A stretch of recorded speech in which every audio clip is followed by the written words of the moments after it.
Hello दोस्तों, क्या आपकी साबूदाना खिचड़ी भी चिपकी चिपकी बनती है या फिर आपकी साबूदाना खिचड़ी बेस्वाद लगती है या फिर आप पहली बार में ही परफेक्ट खिली खिली और टेस्ट में परफेक्ट वाली साबूदाना खिचड़ी बनाना चाहते हैं तो ये वीडियो आपके लिए ही है।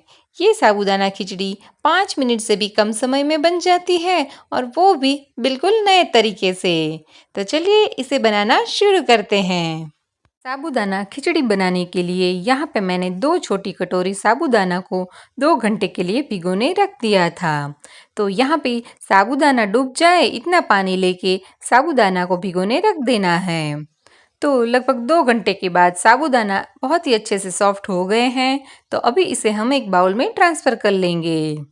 तो इसमें हम 2 से 3 बारीक कटी हुई हरी मिर्च, 2 मीडियम साइज़ के आलू को उबाल के छोटे छोटे टुकड़ों में काट के ऐड करेंगे। तो अभी इसमें हम 2 चम्मच तेल ऐड करके इसे बढ़िया से मिक्स कर लेंगे।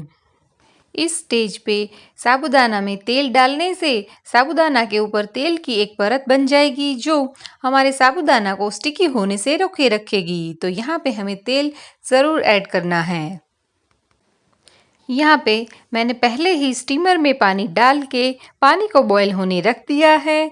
तो पानी के बॉईल हो जाने पर प्लेट को तेल से ग्रीस करके इसमें हम साबूदाना वाला मिक्सचर को डाल देंगे और इसे साबूदाना ट्रांसपेरेंट होने लगे तब तक इसे हम स्टीम कर लेंगे। तो यहाँ पे हमें इसकी एक पतली सी लेयर करनी है। अगर हमारा साबूदाना वाला मिक्सचर है वो ज़्यादा है तो हम 2 प्लेट में इसे डिवाइड भी कर सकते हैं। तो अभी इसे हम बढ़िया से फैला के हमारे साबूदाना ट्रांसपेरेंट होने लगे तब तक इसे हम स्टीम कर लेंगे।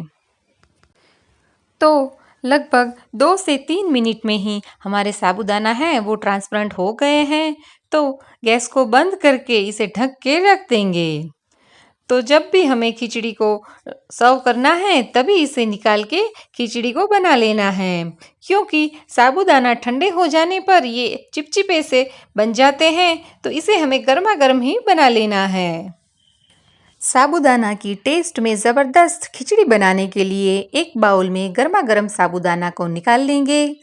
तो अभी हमारे साबूदाना स्टीम में ही रहने की वजह से थोड़े से स्टिकी हो गए हैं, लेकिन जैसे ही हम इसे बनाएंगे ये एकदम खिले खिले साबूदाना बन जाएंगे।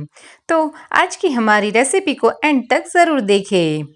तो अभी हम आधे से साबूदाना को एक बाउल में ऐड करेंगे और फिर इसमें ऐड करेंगे रोस्ट की हुई मूंगफली को दरदरा पीस के 3 बड़े चम्मच मूंगफली को ऐड करेंगे।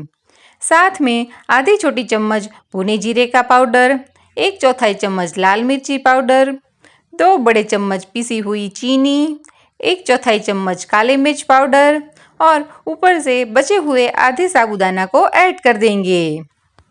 और साथ में लगभग 1.5 नींबू को निचोड़ के इसका रस ऐड करेंगे।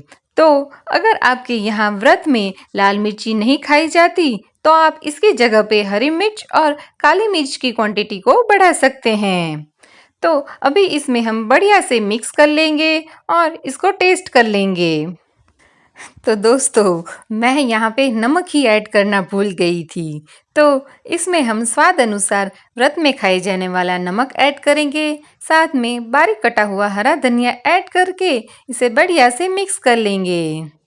इस खिचड़ी में तीखे, मीठे और खट्टे टेस्ट का बहुत ही सही बैलेंस बनाए रखना है। तो हमारी खिचड़ी टेस्ट में एकदम लाजवाब लगती है। तो लीजिए दोस्तों, बिना कोई तामझाम फटाफट से बन जाने वाली टेस्टी और खिली खिली साबूदाना खिचड़ी तैयार है। तो दोस्तों अगर आपको हमारी आज की रेसिपी पसंद आई हो तो इसे लाइक करें और ज़्यादा से ज़्यादा शेयर करें। और अगर आप हमारे चैनल पे नए हैं तो इसे सब्सक्राइब करना ना भूलें। तो खिचड़ी को सर्व करने के लिए एक सर्विंग बाउल में ऐड करेंगे और ऊपर से क्रंची व्रत में खाए जाने वाला आलू का चिवड़ा ऐड करके इसे सर्व कर देंगे। तो लीजिए दोस्तों, चटपट से बन जाने वाली और एकदम खिली खिली टेस्टी टेस्टी साबूदाना खिचड़ी तैयार है। तो चलिए दोस्तों, मिलते हैं ऐसी ही मज़ेदार और टेस्टी टेस्टी रेसिपीज़ के साथ। तब तक के लिए बाय बाय।